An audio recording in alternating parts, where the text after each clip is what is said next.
ofisi yetu tunawakaribisha wote ambao meungana na sisi management ya Ngorongoro. Tunawakaribisha wenzetu kutoka Simba, mwenyekiti wa bodi ya Simba, CEO wa Simba, management, wageni waalikwa, karibuni sana hapa Ngorongoro, mabibi na mabwana.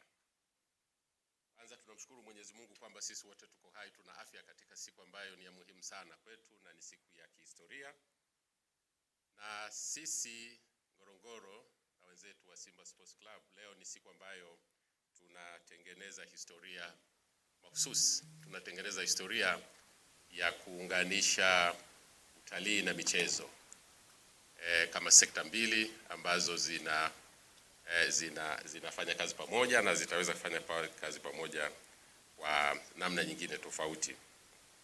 Na tunafahamu kwa sababu mchezo mpira wa miguu au almaarufu soka unaunganisha watu wengi, watu wa matabaka mbalimbali, watu katika shughuli mbalimbali, mijini, mashambani, wa kike na wa kiume.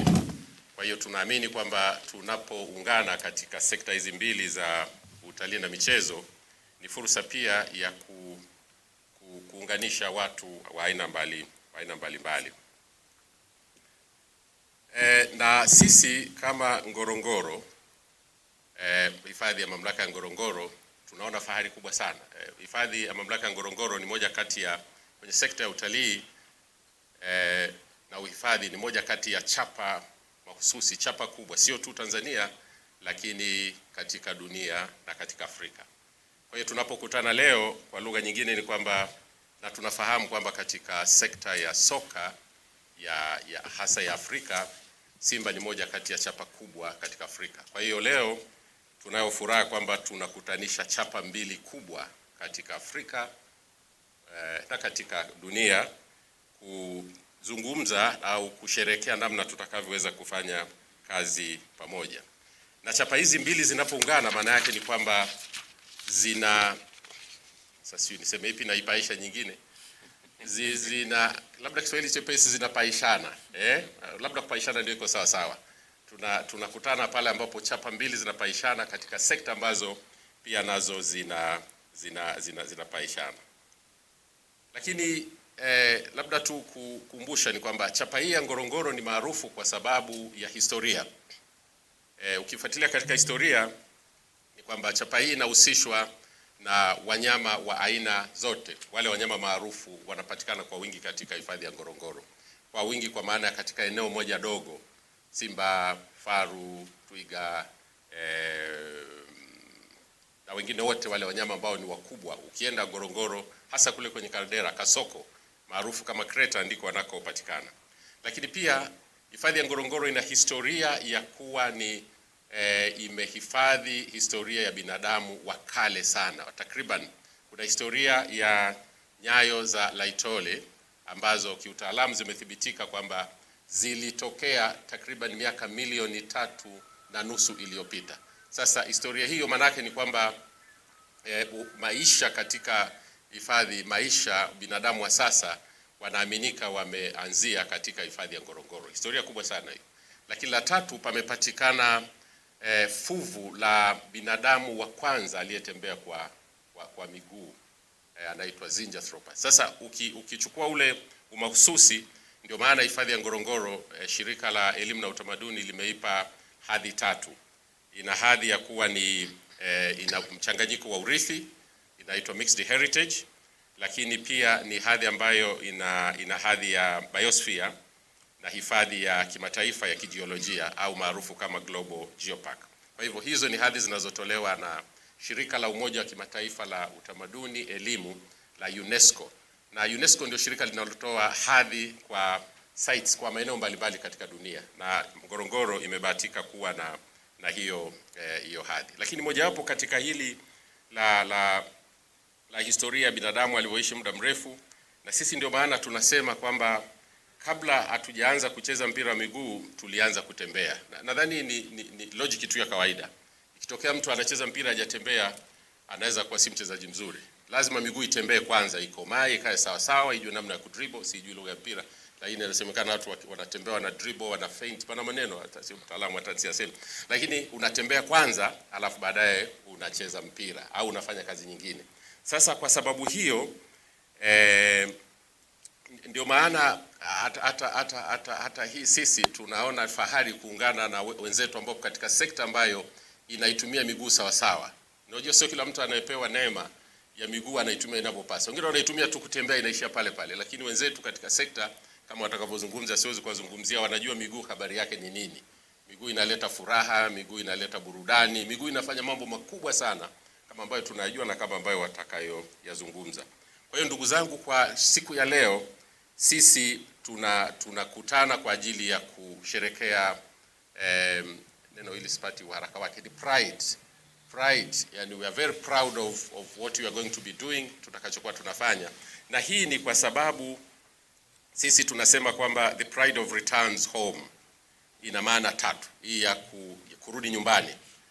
Nitakiwa niseme kwamba ukija Ngorongoro unarudi nyumbani. Kila mtu asili yake ametoka Ngorongoro. Kwa hiyo kila anayerudi nyumbani, anayekuja hapa amerudi nyumbani. Na wale ambao hawajaja watarudi nyumbani wenyewe physically. Wasiporudi watarudishwa na burudani inayofanywa na miguu kupitia kwa watu wanaocheza mpira kama watu wa Simba na wengine. Yaani wanapoona miguu inacheza mpira inaoburudisha, wajua wamerudishwa nyumbani. Wakumbuke kwamba hiyo miguu, hizo nyayo zimeanzia Ngorongoro katika eneo linaloitwa pana nyayo za Laitoli. Siku nyingine mtaizungumza. Lakini tunasema return hii fahari ni kwa sababu kadhaa. Moja ni kwamba pride ni familia ya Simba. Yaani kwamba na Ngorongoro ni nyumbani kwa moja ya idadi kubwa ya Simba. Wako Simba wengi. Kwa hiyo ni sifa ya kwanza. Sifa ya pili ni kwamba sasa sijui ilitokea vipi, Simba wanapatikana Ngorongoro na wenzetu wa klabu ya Simba nao wanaitwa jina la Simba. Kwa hiyo inawezekana imeitwa vile kwa sababu Simba inawakilisha nguvu na ufahari na vitu vyote vyenye nguvu. Kule porini mnasikia tunamsema sana Simba. Si mkubwa kwa umbo kuliko wote, lakini ndio maarufu na kwa ajili ya kutawala maeneo katika uhifadhi. Wenzetu wa uhifadhi watakwambia kwamba Simba ni mnyama ambaye ana nguvu zaidi. Kwa hiyo sisi tunaamini kwamba wenzetu wa klabu ya Simba wamerudi nyumbani walikokuwa Simba wenyewe, na wao wanatumia jina la Simba. Lakini ni kwa sababu pia Ngorongoro inatambulika kimataifa. Kwa hiyo ni chapa ambayo katika Afrika na katika dunia ni chapa ambayo ni muhimu sana. Kwa hiyo katika ushirikiano huu, moja kati ya vitu ambavyo vitafanyika ni tutakuwa na kampeni ya Simba Visit Ngorongoro, the Pride Return Home. Simba Visit Ngorongoro, the Pride Return Home.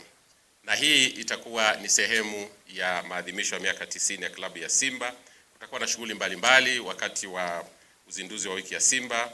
Kutakuwa na uzinduzi wa tawi, na kutakuwa na shughuli mbalimbali za kijamii zitakazofanyika pamoja na utengenezaji wa maudhui ya kidijitali atakayokuwa yanatumika katika shughuli.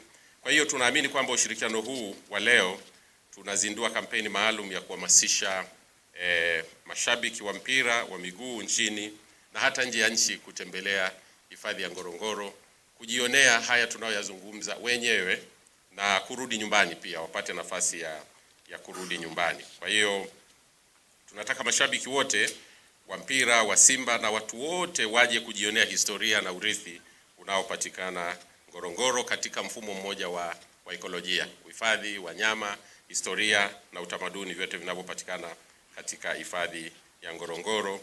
Na tunataka kila shabiki wa mchezo wa mpira, kila awe ni akifika Ngorongoro, anaporejea awe ni balozi wa destination Ngorongoro.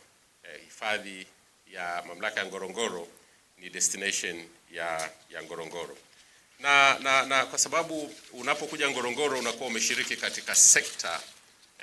Ngorongoro ipo katika sekta ya utalii, na kama mnavyofahamu kwamba sekta ya utalii katika nchi yetu ya Tanzania ni miongoni mwa sekta kinara zinazochangia mapato ya serikali, mapato ambayo yanachangia shughuli mbalimbali za kimaendeleo na ustawi wa nchi hii. Kwa hiyo wale wote wanaotembelea Ngorongoro na hifadhi nyingine watakaokuja wafahamu kwamba wanachangia katika uhifadhi, uchumi wa nchi na ustawi wa nchi yetu. Na mnafahamu kwamba Tanzania tumepata bahati kwamba mwakani 2027 tutakuwa ni wenyeji wenza wa fainali za kombe la mataifa Afrika almaarufu AFCON 2027, ambayo wakati ule mnavyojua nguvu ya mpira wa miguu unaochezwa na miguu ambayo asili yake nimesema imetoka kule Laitori, dunia nzima itatuelekea huku.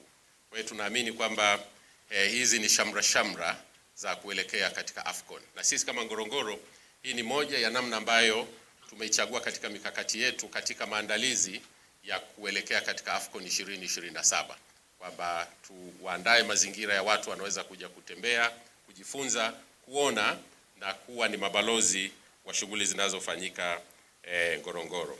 Na ndio maana tunasema fursa hii tuliyoipata ya kushirikiana na wenzetu itatupaisha zaidi na tutapaishana zaidi katika kutimiza lengo hilo la kuwapa watu fursa ya kutembea na kujifunza yaliyoko Ngorongoro, lakini pia kuwa ni mabalozi wanaporejea kule walikotoka. Na wale tunawaomba wale watakaopata nafasi ya kutembelea hifadhi ya Ngorongoro wawe ni mabalozi wa yale wanayoyaona, ili na wengine wapate nafasi ya kutembelea. Na maana yake ukishatembelea ni kwamba umekuwa balozi, lakini pia unakuwa ni moja ya wenyeji wa wale wanaokuja. Na kwa kumalizia, nikwambieni, ukipata nafasi, wale ambao hawajawahi na watakao kuja, ukipata nafasi ya kutembelea Ngorongoro, hata unapoondoka katika mwili unajisikia tofauti. Sasa hiyo tofauti siwezi kuisema mpaka mtu apate nafasi ya kuja mwenyewe. Kuna namna ambavyo katika mwili unapata nafasi ya kujisikia tofauti. Kwa hiyo kwa mara nyingine tena tunawashukuru wote ambao wamekuja kuungana na sisi leo, lakini kwa umahususi na mshukuru mwenyekiti wa klabu ya Simba na CEO na management kwa ajili ya kukubali kushirikiana na sisi na kutupa fursa ya kushirikiana katika shughuli hii tunayoifanya. Nawashukuru sana, asanteni kwa kunisikiliza.